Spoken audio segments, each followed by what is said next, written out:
ஒரு காலத்துல ஒரு காகம் வாழ்ந்துகிட்டு இருந்தது. அந்த காகத்துக்கு அதோட வாழ்க்கையை நினைச்சாலே ரொம்ப சோகமா இருந்தது.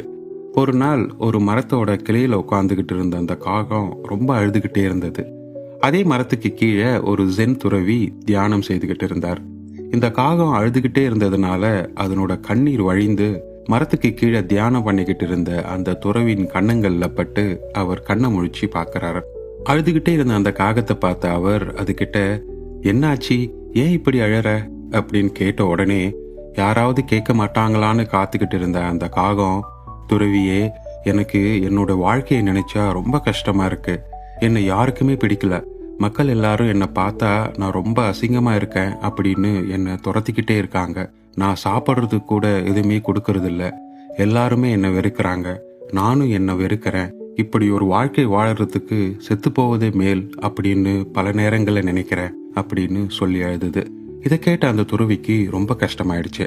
உடனே அந்த துறவி அந்த காகத்துக்கிட்ட, இங்க பாரு, நாம எப்போதுமே எந்த சூழ்நிலையிலும் சந்தோஷமா இருக்க கத்துக்கணும் அப்படின்னு சொன்னாரு.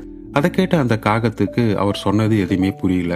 நான் என்ன சொல்லிக்கிட்டு இருக்கேன், இவர் என்ன சொல்றாரு அப்படின்னு ஒன்னும் புரியாம திரும்பவும் அழ ஆரம்பிச்சிடுச்சு. அதை புரிஞ்சுக்கிட்ட அந்த துறவி காகத்திடம், இங்க பாரு, நீ அழாத, உனக்கு என்ன வேணும் சொல்லு, உனக்கு நான் உதவி செய்யறேன், உனக்கு என்ன வேணும்னாலும் என்கிட்ட கேளு அப்படின்னு சொன்னாரு. அதை கேட்ட உடனே அந்த காகம் ரொம்ப சந்தோஷமாயிடுச்சு.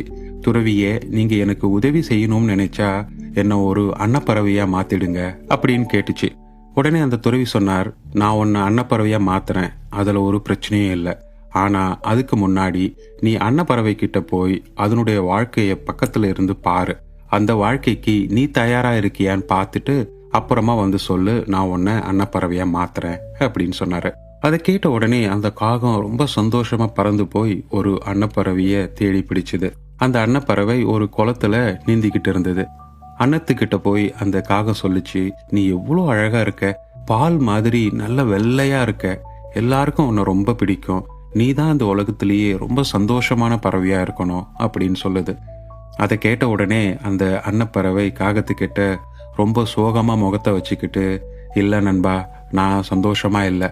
இந்த உலகத்துல எத்தனையோ அழகான வண்ணங்கள் இருக்கு, ஆனா அதுல ஒரு வண்ணம் கூட எனக்கு இல்லையே. என்னை பொறுத்த வரைக்கும் வெள்ளை நிறம் அப்படிங்கிறது ஒரு வண்ணமே இல்லை அப்படின்னு சோகமா சொல்லுது அந்த அன்னப்பறவை. மேலும் நான் நினைக்கிறேன், இந்த உலகத்திலேயே பஞ்சவர்ண கிளி தான் ரொம்ப சந்தோஷமான பறவைன்னு. அது எவ்வளவு வண்ணமயமா இருக்கு, அதை நீ பார்த்திருக்கியா அப்படின்னு ஒரு விரக்தியான மனநிலையில அந்த அன்னப்பறவை அந்த காகத்துக்கிட்ட கேக்குது. இதை கேட்ட காகம், ஓ அப்படியா அப்படின்னு அந்த இடத்த விட்டு கிளம்பி ஒரு பஞ்சவர்ண கிளிய தேடி போச்சு.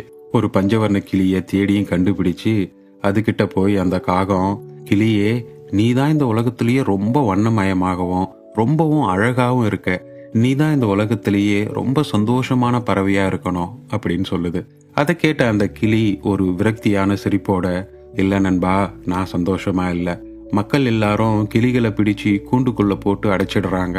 அதனால நான் யாராவது என்னையும் பிடிச்சு கூண்டுல அடைச்சிருவாங்களோன்னு எப்பவும் பயத்தோடவே வாழ்ந்துகிட்டு இருக்கேன். என்னை பொறுத்த வரைக்கும் இந்த உலகத்திலேயே ரொம்ப சந்தோஷமான பறவைனா அது மயில் தான். என்னை விட பெருசா ரொம்ப வண்ணமயமா இருக்குது அந்த மயில். அது தோகை விரிச்சு ஆடும் அழக எல்லாரும் பார்த்து எவ்வளவு சந்தோஷப்படுறாங்க, அதை நீ பார்த்திருக்கியா அப்படின்னு கேக்குது அந்த பஞ்சவர்ண கிளி. ஒரு மறுவார்த்தை கூட பேசாம ஒரு மயிலை தேடி அங்கிருந்து பறந்து போச்சு அந்த காகம். ரொம்ப நேரம் பறந்ததுக்கு அப்புறமா ஒரு ஜூல ஒரு கூண்டுக்குள்ள அடைச்சி வச்சிருந்த ஒரு மயிலை பார்த்துச்சு அந்த காகம். அந்த மயிலை சுத்தி நூற்றுக்கணக்கான மக்கள் அதனோட தோகையோட அழகையும் அது தோகை விரிச்சு ஆடுற அழகையும் பார்த்து ரசிச்சுக்கிட்டு இருந்தாங்க. எல்லாரும் கிளம்பி போனதுக்கு அப்புறமா அந்த காகம் அந்த மயில் கிட்ட போய், மயிலே, நீ எவ்வளோ அழகா இருக்க, ஒவ்வொரு நாளும் உன்னை பார்க்கறதுக்கு ஆயிரக்கணக்கான மக்கள் வந்துட்டு போறாங்க. ஆனா என்ன பாரு, மக்கள் என்னை பார்த்ததுமே சீ போ அப்படின்னு விரட்டுறாங்க. இந்த உலகத்திலேயே நீ தான் மிகவும் சந்தோஷமான பறவையா இருக்கணும் அப்படின்னு அந்த காகம் சொல்லுது. அதுக்கு அந்த மயில், இந்த உலகத்திலேயே மிகவும் மகிழ்ச்சியான மிகவும் அழகான பறவை நான் தான்னு நான் நினைச்சுக்கிட்டு தான் இருந்தேன். ஆனா என்னோட அழகுனால தான் நான் இந்த ஜூல வந்து மாட்டிக்கிட்டு இருக்கேன். மக்கள் எல்லாரும் அவங்களோட பொருட்களை இன்னும் அழகுபடுத்தணும் அப்படிங்கிறதுக்காக என்னோட இறகுகளை பிச்சு என்னை மிகவும் காயப்படுத்துறாங்க. நண்பா, நானும் சந்தோஷமா இல்ல அப்படின்னு அந்த மயில் சொன்னதும் அந்த காகத்துக்கு ரொம்ப ஆச்சரியம். அப்புறம் அந்த மயில் கிட்ட, உன்னை பொறுத்த வரைக்கும் இந்த உலகத்திலேயே யாரு மகிழ்ச்சியா இருக்காங்கன்னு நினைக்கிற அப்படின்னு கேக்குது அந்த காகம். அதுக்கு அந்த மயில், நண்பா, நான் இந்த ஜூ முழுவதும் சுத்தி வந்து பார்த்துருக்கேன். நான் எல்லா பறவைகளையும் எல்லா விலங்குகளையும் இந்த ஜூல அடைச்சி வச்சிருக்கிறத பார்த்துருக்கேன். ஆனா இது வரைக்கும் ஒரு காகத்தை கூட கூண்டுல அடைச்சி வச்சிருக்கிறத நான் பார்த்ததே இல்லை. உண்மையை சொல்லணும்னா பல நேரங்கள்ல நான் மட்டும் ஒரு காகமா பிறந்திருந்தேன்னா எவ்வளவு சந்தோஷமா சுதந்திரமா இந்த உலகம் முழுவதும் பறந்துகிட்டு இருந்திருப்பேன் அப்படின்னு நினைச்சிருக்கேன். காகங்களை பார்த்து பொறாமப்பட்டு இருக்கேன். ஆனா நீ என்னடானா நான் சந்தோஷமா இருக்கேன்னு சொல்ற அப்படின்னு சோகமா சொல்லுச்சு. அதை கேட்டதும் அந்த காகம் மயிலுக்கு நன்றி சொல்லிட்டு அங்கிருந்து பறந்தது. வாழ்க்கையிலேயே முதல் முறையா அந்த காகம் காகமா இருந்ததுக்காக ரொம்ப சந்தோஷப்பட்டுச்சு.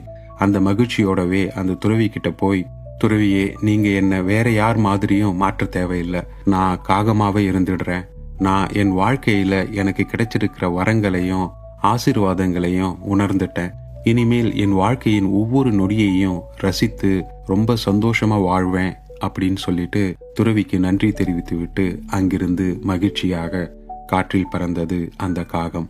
நண்பர்களே, நம்மோட வாழ்க்கையில பார்த்தோம்னா நமக்கும் இதே பிரச்சனை தான். தேவையில்லாம அடுத்தவங்களோட நம்மளை கம்பேர் பண்ணி அவங்கள விட நாம மோசமா இருக்கிறோம் அப்படின்னு நினைச்சு நாம சோகமாயிடுறோம். நம்மளை நாமே திட்டிக்கிறோம். ஆனா நமக்கு ஒரு விஷயம் புரியறதில்ல. அது என்னன்னா, நம்மளை விட நிறைவா வாழறவங்களும் இருப்பாங்க, நம்ம விட குறைவா வாழறவங்களும் இருப்பாங்க அப்படிங்கறதுதான். அதனால அடுத்தவங்களோட தேவையில்லாம நாம கம்பேர் பண்ணிக்கிட்டே இருந்தோம்னா நம்ம